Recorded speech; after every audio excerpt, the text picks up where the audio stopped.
예루살렘아, 모조리 헐릴 이 마당에 붉은 비단옷이 다 무엇이며 금패물이 다 무엇이며 눈화장이 또 무엇이던가. 새벽을 깨우는 거룩한 기도자 여러분, 생명의 말씀을 힘입어 죄와 사망이 처절하게 지배하는 세대 안에 하나님의 사랑과 희망을 일구어 살아가는 복 있는 삶이 날로 새롭기를 소망합니다. 오늘 우리가 읽어갈 말씀은 예레미야 4장 19절에서 31절까지의 말씀으로서 하나님께서 이스라엘 백성을 부르시는 진정한 의미의 회개의 메시지가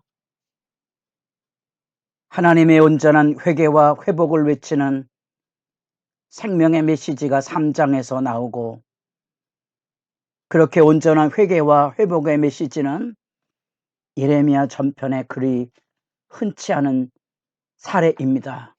그 회개와 회복의 말씀이 3장에 들려지고 이제 4장 5절부터 6장까지 북방에서부터 쏟아져 내려오는 하나님의 심판 앞에 절규하고 통곡하고 아파하는 내용을 지금 우리가 읽어가게 됩니다. 이 전쟁의 광풍이 몰아치는 현실을 지금 느끼며 선지자의 탄식과 더불어 하나님의 탄식이 그곳에 들려지게 되고 임박한 죽음이 쏟아지는 것 앞에 절규하는 선지자의 호소가 들려져 있습니다. 31절, 악이 나는 여인에 대한 이야기를 들려주며 이제 모두 죽었구나. 이제 모두 죽었구나. 맞아 죽을 판인데 손가락 하나 까다갈 힘이 없네.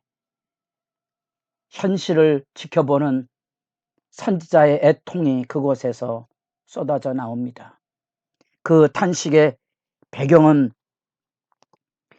전쟁이 지금 눈앞에 펼쳐져서 선지자의 귓가에 전쟁 말굽 소리와 더불어 나팔 소리가 막 쏟아져 내려오는 그 모습을 보고 적군들이 황망하게 들이닥치고 있는 그런 삶의 모습을 보고 19절 슬프고 아프다.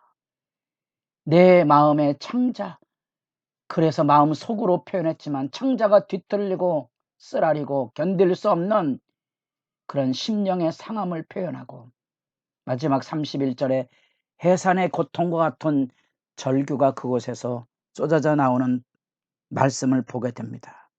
이유는 분명합니다. 그것은 22절에 하나님의 탄식이 쏟아집니다. 내 백성은 나를 알지 못하는 어리석은 자요, 지각이 없는 미련한 자식이라. 악을 행하기에는 지각이 있으나 선을 행하기에는 무지하도다.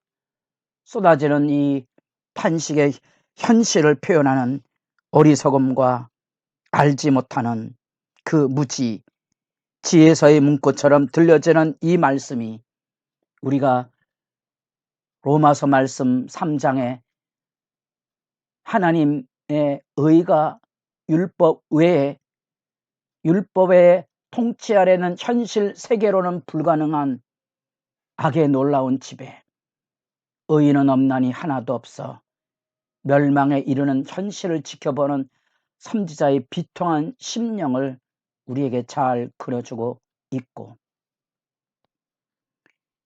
하나님을 알지 못하는 그 패역함, 알지 못한다기보다는 하나님을 외면하고 하나님에게서 염증을 일으키고 우리 시대 안에 교회를 떠나는 세대처럼 사람들이 하나님에게서 다 떠나버리고 말았고, 결국 곳곳에서 세상 향락 종교에 오염된 바알신 문화에 오염이 되어 탐닉하느라고 입으로는 여호와의 이름을 말하지만 행실로는 여호와를 거역하는 그 어리석음, 터진 웅덩이를 찾고 하나님을 저버린 삶의 모습, 결국은 전쟁의 광기가 몰아치면서 혼돈과 공허의 무질서의 현실이 펼쳐집니다.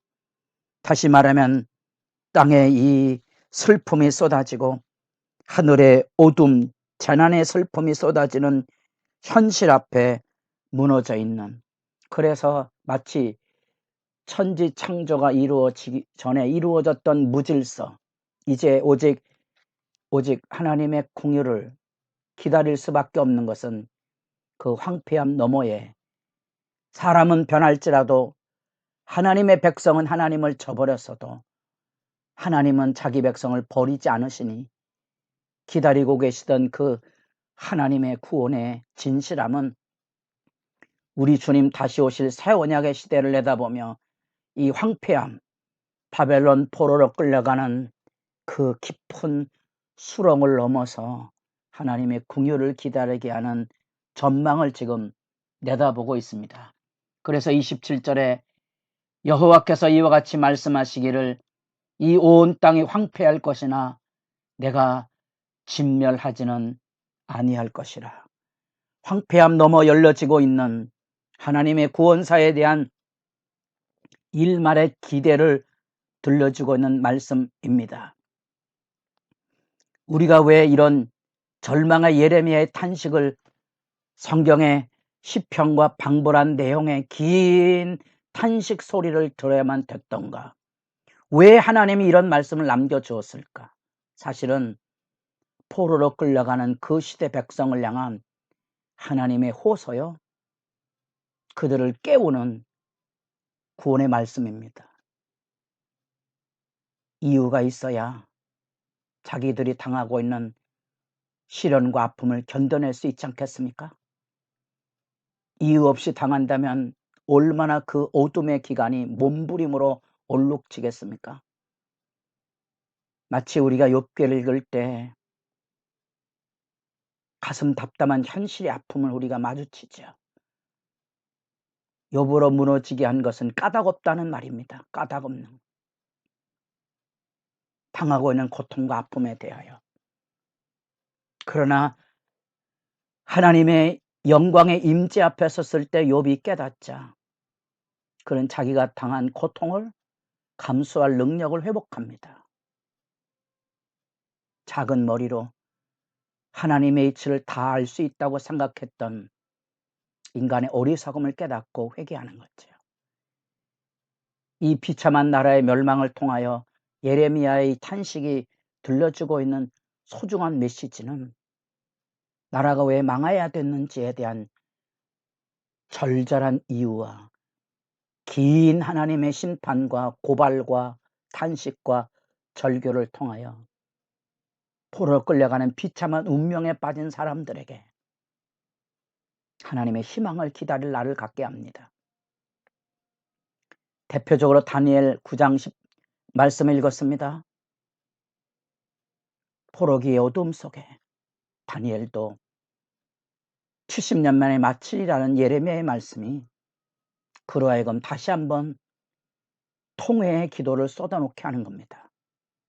여러분들에게는 이런 탄식의 메시지, 심판의 메시지가 어떤 의미를 가지고 있는지 자문해 보십시오. 어쩌면 우리도 우리 시대 안에 믿음의 길을 걸어가며 우리가 겪는 재난과 시련과 어쩌면 이 시대에도 하나님의 심판이 쏟아져 들어올 때에 방황하고 흔들리지 마시고 우리의 범죄함을 이런 탄식을 가지고 끌어안아서 여러분도 황폐함을 넘어 하나님의 궁일로 나아갈 줄 아는 믿음의 담대함, 애통하는 자가 복이 있나니 저들이 위로를 받을 것임이라 말씀처럼 예레미야의 이 탄식의 선포는 사람들에게 미움을 받아 멸시천대를 짊어질 수밖에 없지만 세기둥 노성벽이 되게 하리라는 그 하나님의 은혜, 그 은혜를 기억하시고 이 지축을 흔들리는 말발굽 소리와 화살 소리, 그래서 거의 죽음에 이르고 있는 해산하는 여인이 생명을 출산하면 기쁨이 있지만 이것은 생명을 잉태함이 아니요 출산함이 아니요 심판의 나락으로 그냥 떨어져 가야만 되는 겁니다. 내게 화가 있도다. 죽이는 자로 말미암아 나의 심령이 피곤하도다. 예고된 재앙의 현실을 맞이하는 선자의 통곡과 아픔을 여러분도 짊어지고 여러분 이런